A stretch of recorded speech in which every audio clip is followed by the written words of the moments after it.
heart of a small African village, Pastor Daniel had a gift, a prophetic gift, but with every gift comes a burden.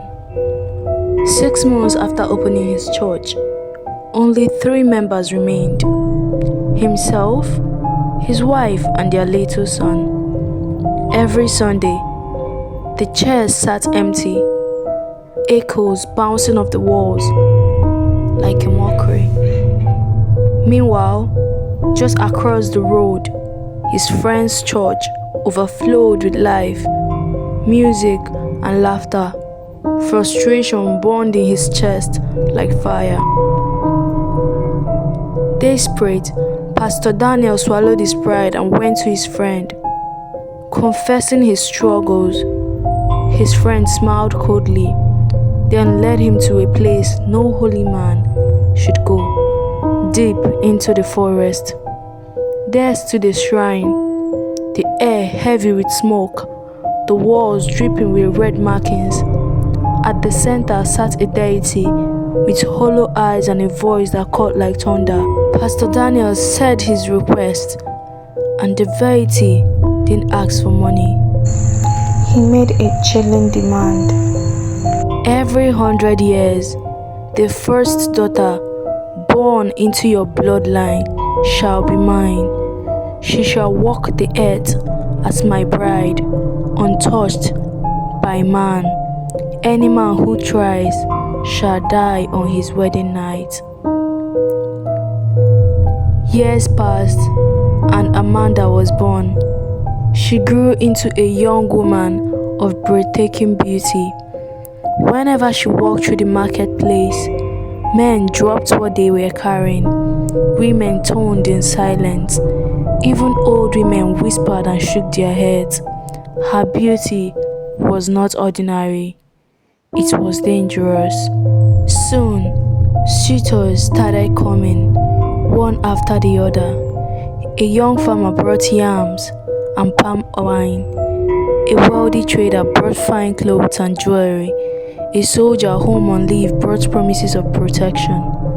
At first, Amanda's father smiled proudly at the gifts, but soon the smiles vanished.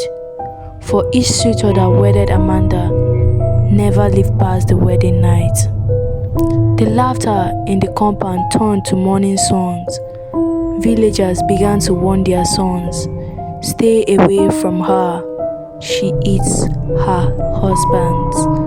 Her beauty is a curse." Amanda, crushed by guilt, wept alone at night. Her family took her from church to church, from pastor to pastor, from ministries to ministries. Each one prayed, each one casted, each one declared her free. But still, the curse remained. Many nights, Amanda thought of ending it all, just to stop the deaths. Then one day, a black car rolled into the village. Out stepped Henry, tall, confident, freshly returned from the city. When his eyes fell on Amanda, he was starstruck. He couldn't talk. He was transfixed on her. He couldn't look away. He whispered to himself, "This is my wife." Henry became friends with Amanda, even though it took time for Amanda to let him in. Amanda had no idea Henry wanted her to be his wife. Till one day, when Henry declared his intentions, Amanda looked at him in horror. "Do you want to die so soon?" she asked. When he told his parents about his intentions towards Amanda, his mother collapsed, weeping. His father sat him down and told him about Amanda's situation. Despite every warning, Henry chose Amanda. Amanda's father advised Henry not to go on with the wedding. Despite every warning, Henry was determined. The wedding day came, but it was no celebration. Villagers gathered, but instead of dancing, they cried. Women wailed as if it was a burial. Amanda herself sobbed in her gown, dreading what was to come. That night, in their home, Henry did not touch her. He placed 2 chairs facing each other. He made Amanda sit, and he sat opposite.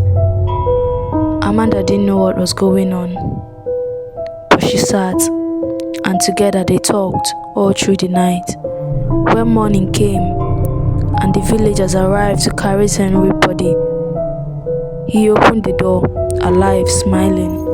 The villagers fled in terror, thinking him a ghost, but when he stood in the sunlight, they returned, speechless. But the curse was not broken yet. On the 3rd night, as Henry and Amanda sat once more, the air grew cold. The sound of thunder. The deity appeared, towering and diabolic, his eyes burning with rage. "Why have you not touched your wife?" the deity roared. Henry rose and replied firmly, "Because she is my wife, I will touch her when I chose." The deity thundered, "No, little boy, she belongs to me. Her ancestor promised me she is mine." Henry stepped forward. Did she stand there and make that promise? No, she was not born. You cannot steal her life for a deal she never made. Then Henry asked the deity, "Is there a way that she can be free?" Then the deity spoke, "There is only one way, and I'm only doing this for one reason. There is a way. 3 white female sheep. Take them to the river. They shall stand in her place. Then she will be free. But only her. Remember, in 200 years, I will return for another." The next night, Henry and Amanda carried the sheep to the river, and at dawn, Amanda was free. But the story was written down, passed from father to son, from mother to daughter, waiting for the day the curse will rise again.